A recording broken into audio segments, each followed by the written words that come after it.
कि हमारे अंदर का जो डर है, जो झिझक है, वो हम खत्म करें या उस पर विजय पाए, और फिर जो हमें चरित्र निभाने को मिले।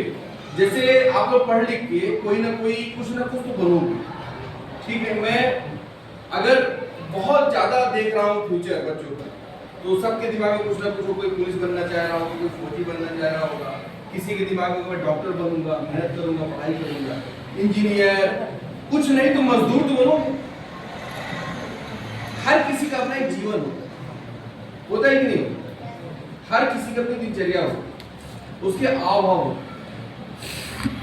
रंगमंच एक ऐसा प्लेटफॉर्म है जहां पर आप सब कुछ बन सकते हैं।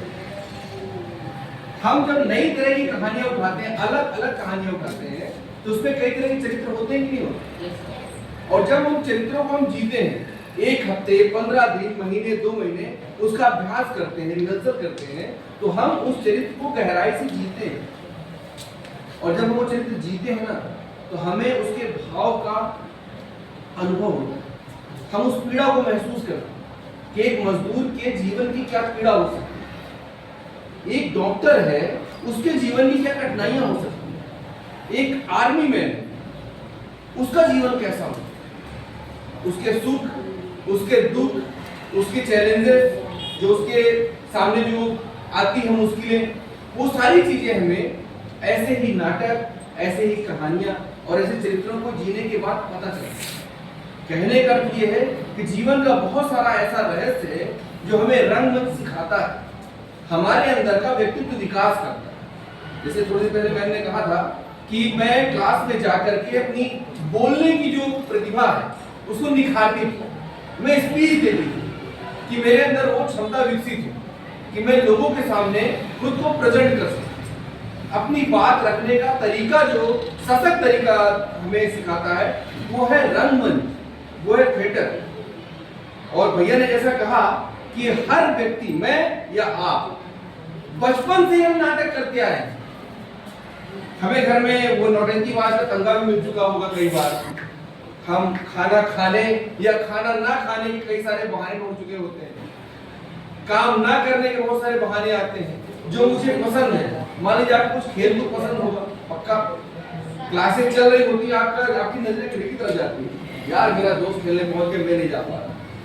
तो जो आपके चेहरे के भाव बनते हैं या जो बहानेबाजी होती है या अपने दोस्तों के साथ जो डिस्कशन होता है किसी काम को लेकर, किसी विषय को लेकर, अभिनय वही तो है।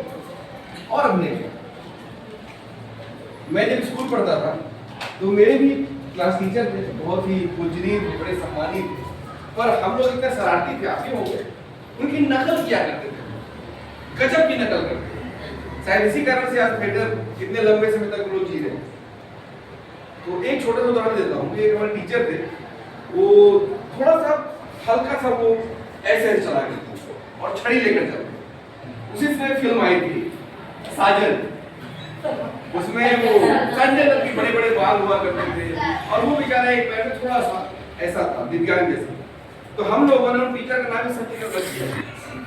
और जब वो क्लास में एंट्री करते थे तो जैसे मान लीजिए वहां गेट पे और आने वाले, तो यहाँ पे गाना शुरू किया था, देखा है पहली बार। तो ये जो मूड बनते हैं, भाव जो बनते हैं ना, दरअसल यही नाटक है। हम किसी और के जीवन को और के चरित्र को अपने अंदर उतार करके बाकी सबको परोसते हैं, वैसा दिखाने की कोशिश करते हैं, दिखने की कोशिश करते हैं, वही रंगमंच। रामलीला तो सभी ने सुनी होगी। रामलीला में बहुत सारे पात्र, मैं खुद आदरणीय विनोद मिश्रा जी के साथ अभी एक नाटक हुआ सबरी लीला, माता सबरी के जीवन के बारे में तो पूरा प्ले है। तो उसमें मैं हनुमान जी भी बनता हूँ और रावण भी बनता हूँ। दोनों चरित्र बिल्कुल अलग अलग हैं, है कि नहीं? एक भगवान के परम भक्त है और एक परम शत्रु है, पर ये रंगमंच ही है जो हमें दोनों चरित्रों को निभाने की क्षमता देता है। और कहीं से भी मैं एक चरित्र को निभाते हुए दूसरे चरित्र के आसपास भी नहीं दिखता, बिल्कुल अलग अलग। भैया ने एक चीज कही थी अभी, आंगिक अभिनय, जो हम अपने शरीर से दिखाते हैं, है ना? तो हम जैसे मीडिया कर रही थी, ज्यादातर वो ऐसे हाथ करके या ऐसे ऐसे कर रही थी, थोड़ा सा रोबोटिक लग रहा था, मशीनरी जैसा लग रहा था। लेकिन जब वो इस चीज को अनुभव करेगी कि नदियां कैसी होती हैं, उसके किनारे बसे गांव कितने सुंदर होते हैं, जब खेत लहलहाते हैं तो वो कितने सुंदर दिखते हैं। नदियों के किनारे मंदिरें बनाई जाती हैं,